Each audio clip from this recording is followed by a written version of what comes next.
I'm not very good at expressing like my emotions and stuff, especially to my family. So coming out was very emotional. I think every time I came out to like my mum and my dad, I was crying. For me, there was a lot of anticipation, a lot of anxiety, a lot of kind of what if this person doesn't like me, what if I get bullied, what if...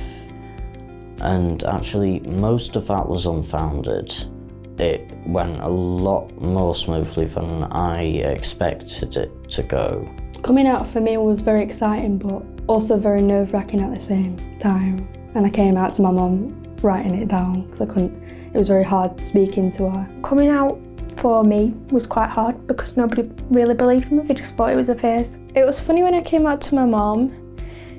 Easy to come out to my friends, but then like extended family, I just kind of let them guess. I didn't know how to approach it, so I just left it. A good thing about being autistic is the special interests.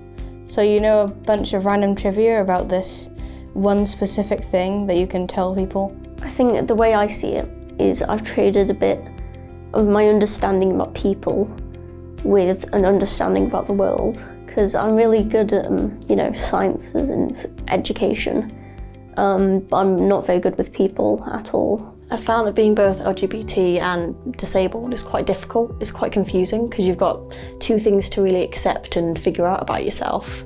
It's quite hard to pinpoint which part of your identity fits with what. It's hard to not get confused about it.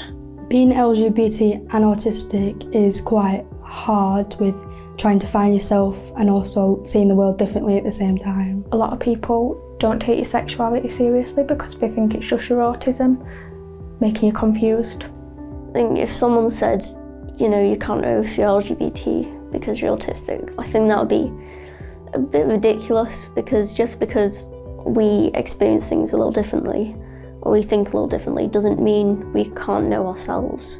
I have quite sort of hypersensitive emotions, quite hypersensitive empathy as well. I know lots of people kind of have this perception that autistic people don't have empathy, but in my case I think I've got too much. When I tried in an all-mainstream school, they turned around and said that they couldn't accept me because of my disability, and then continued to say that I should have to go to hospital for that, even though my own therapist said that that's not necessary. So when I moved schools, I ended up going to a special school, which is really, really good.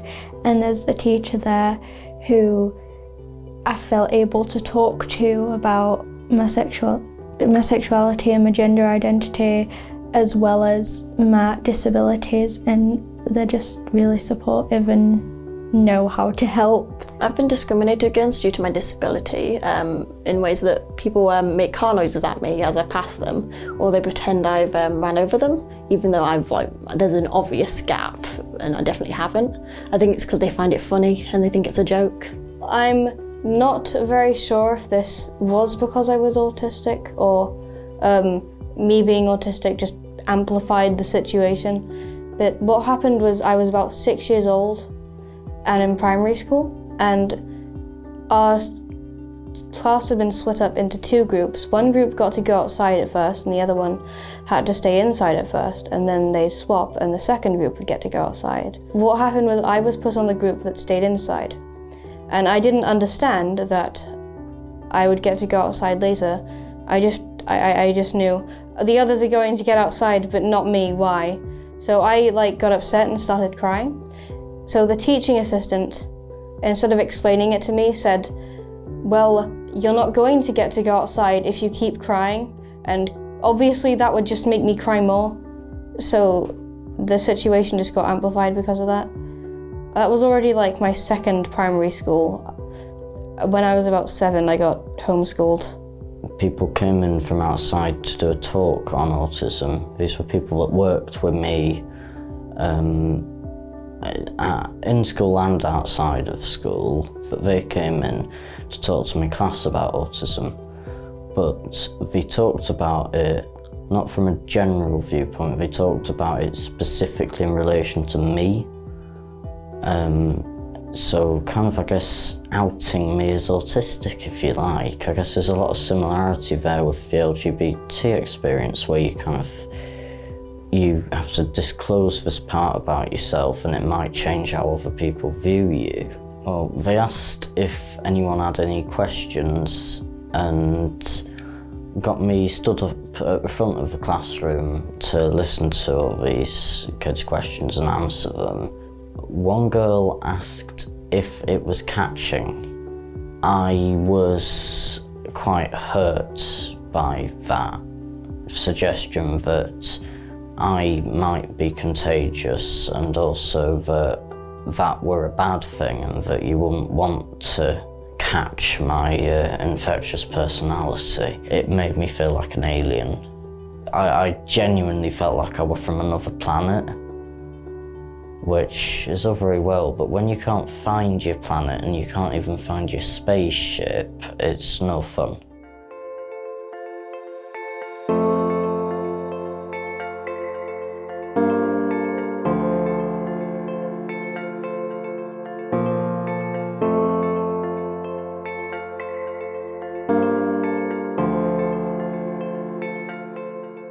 I think having the snug at fruit bowl's really helpful, because as nice as coming to fruit bowl is, it does get a bit loud and overwhelming at times.